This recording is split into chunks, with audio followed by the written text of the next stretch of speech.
Joining me now, Dr. Yogi Hernandez Suarez. She is the Executive Vice Dean and Professor at the Alice Walton School of Medicine. Did I get all that right? You got all that right. Thanks so much. All right.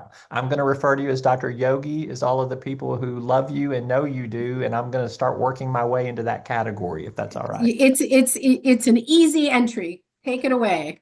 First of all, I want to hear about you. You've had a distinguished career in Florida, other places. Tell me what made you decide to move to Bentonville, Arkansas, and come join this effort of the Alice Walton School of Medicine. Well, this is a real pull. You hear about people that leave jobs because they're unhappy or are pulled to new adventures, and I am certainly in the latter. I have been in different sectors of healthcare, Roby. So I have served as an OBGYN. I'm trained as an OBGYN. I had my own practice. I've been in and out of academic practice in South Florida, both at the University of Miami and at Florida International University. I've also been a hospital administrator, and I've also served on the insurance side of the business, understanding how healthcare is paid for. So you can imagine when I heard that Alice Walton wanted to revolutionize healthcare and try to impact every one of those sectors I've talked about. It really is an extraordinary chance for people like me who are at mid to end career to bring some experienced life as well as wisdom into an environment that is trying to, quote, fix healthcare. So it was really no way to say no. That's awesome.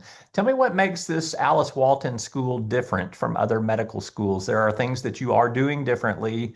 Some of that's been promoted out there, but a lot of people might not have heard all of that messaging just yet. But it obviously was enough to entice you to come be a part of it.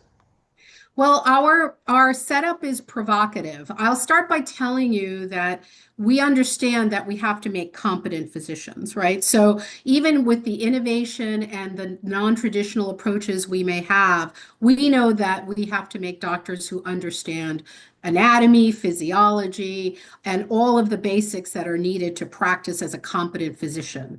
But what's exciting about our curriculum is what we are layering on top of that.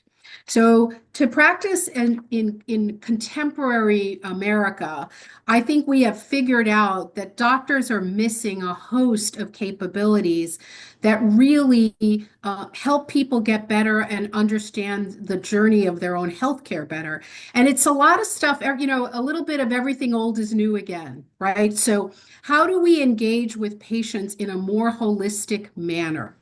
And by that, I mean what we call whole health principles. So this is a curriculum that was initially put together inside of the VA system to work with vets when the docs were finding that they couldn't break through on health outcomes without doing a bigger understanding of what was going in the life of that going on in the life of that vet.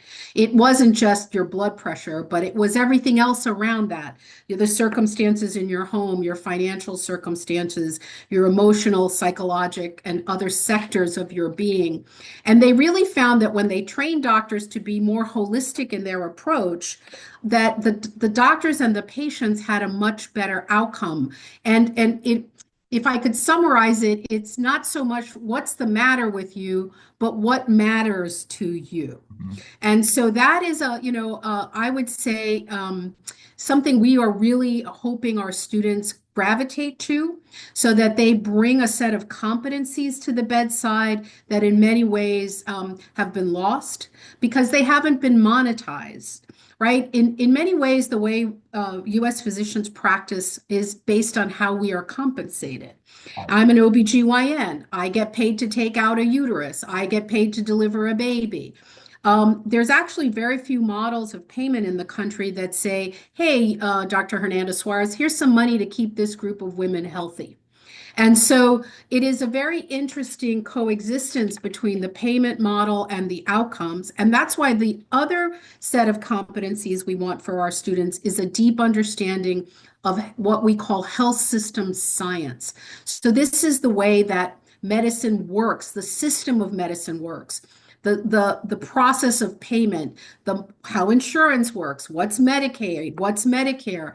I went to Hopkins in the 80s, and I probably had one of the best medical educations you could have at that time. And I left medical school with absolutely no clue what any of those things were. Right. And a modern physician can't not have those competencies now. We really have to understand the ecosystem in which we're practicing. And it varies from urban to rural areas, from state to state, sometimes from county to county. And so we really want to give our students a 4-year curriculum in health system science. We're actually partnering with the American Medical Association on that curriculum. And the last thing that makes us different is, as you can imagine, we sit on the campus of a world-class art museum. Crystal Bridges, also whose patron is Alice Walton, sits on our campus, and she often says, "I want all of these elements to collide." That is her word. How will medical students collide and work with the people who have deep understanding of art? And there is now emerging scholarship around how you use the arts and humanism to train medical students in capabilities such as observation. You can think about a lot of different, communication skills, but there's also emerging evidence that this keeps people's compassion and empathy levels high. It's restorative for what we recognize as burnout. And so we also now have a 4-year curriculum called the Art of Medicine, that is the Art of Healing, that is part of our curriculum. So we have a very different curriculum. We're making competent doctors, but we're adding these capabilities that we think are really going to make change makers. Roby, I think that is Alice's vision, is that every 48 of these graduates will sit at a table somewhere and advocate and speak convincingly and influentially about changes in American healthcare. Very interesting. I want to talk about two other kind of aspects here that I think will not just make you unique, but also are important for the future. One, you've got a partnership with Mercy Health and Cleveland Clinic that is going to be a big connection. And then there's a lot of emphasis. I hear Alice Walton talk about this a lot about telemedicine. Speak to me a little bit about the Mercy and the Cleveland Clinic connection, and then I want to hear your take on the importance of telemedicine in training these new doctors. Sure. So we are approaching one of the things that is different about us is that we are an independent medical school. What do I mean by that? We are not nestled inside a large academic health system. We do not have a university mothership. We sit as a medical school that has leveraged and continues to leverage the assets that exist in our community and the assets that Alice is bringing to our community. So we have relationships with all of the major systems in Northwest Arkansas, starting with Mercy, with whom we have what I would call a favored nation status. We are working very closely with the Mercy system. They are a very like-minded system in their values, their approach to healthcare, and they have 55 hospitals within the heartland that gives our students an extraordinary opportunity for all kinds of clinical experiences. And we also are leveraging the other health systems that are in our corner of the world, which include a robust community, federally qualified community health system, community clinic, multiple clinics that are embedded in the community, doing outpatient work, serving marginalized communities, and particularly focused and experts in delivering holistic care, which includes mental health services, as well as that whole health approach that I already talked to you about. We also have a partnership with the VA. I feel like no medical student should graduate from medical school without spending time inside a VA and understanding how, as physicians, we will interact with vets for a lifetime, including OBGYNs. And also Washington Regional, one of the major hospitals in our center, and then doctors' offices, specialty groups in oncology and psychiatry. We have been given a green light by Alice to look at all of these and try to figure out how to give our students deep and rich experiences along that continuum. Then Alice is brokering these great partnerships, right? So best in class partnerships in the new centers of excellence that will be coming to Bentonville. The first of which is cardiovascular health, which is in partnership with Mercy and the Cleveland Clinic. So think about that. How extraordinary. What a catalyst to accelerate the growth of excellence services by bringing in a very seasoned cardiovascular group like the Cleveland Clinic and seasoned operators like Mercy who really understand how to deliver care in the heartland, bringing them together. And then, the glue is the medical school, right? Those people will be faculty, there will be teaching, there will be scholarship and research that comes out of those affiliations. So it's pretty amazing. Let's talk a little bit too about telemedicine. I know that's important to her. I know obviously taking advantage of technology, you never want to lose that human touch, but there are ways for telemedicine to reach more people where they are and to help, if anything else, just from a preventative standpoint. For Uh, sure, and we learned a lot about this in the pandemic, mhm. Roby. Right when payment models, were devolved, and everybody just tried to get to service in new and untested ways, we learned so much about telehealth and about how much could be delivered virtually, from patients to doctors, doctors to doctors, groups coming together. We learned a lot, and frankly, I think Alice has challenged us to not give up on those learnings, but in fact figure out how they could be put to use, particularly for rural populations who don't have access or have to drive hours and hours for service. In even the helping rural physicians feel empowered to give good service to their patients by having access to consults with specialists, having to be able to have conversations about their patients, mutually look at them, look at labs, look at diagnostic studies, and empower then that local rural physician to make decisions about care. I think that is being weaved into all of the centers of excellence, and it is being woven into the learning of our students. Our students will come out understanding how telehealth is one of the, I think, lasting tools that came out of the pandemic.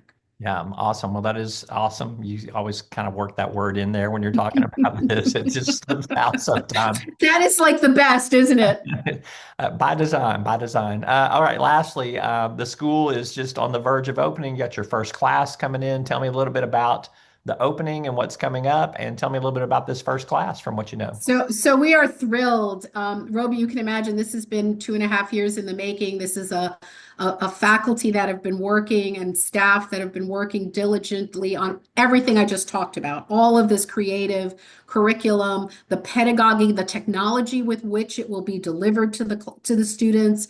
These are not, old, boring lectures. We're trying really hard to use the principles of adult learning, when you're a grown up, you got to have useful information digested in a manner that sticks in your brain differently, that's not just PowerPoints. So we really have such innovation and technology in the delivery of the curriculum.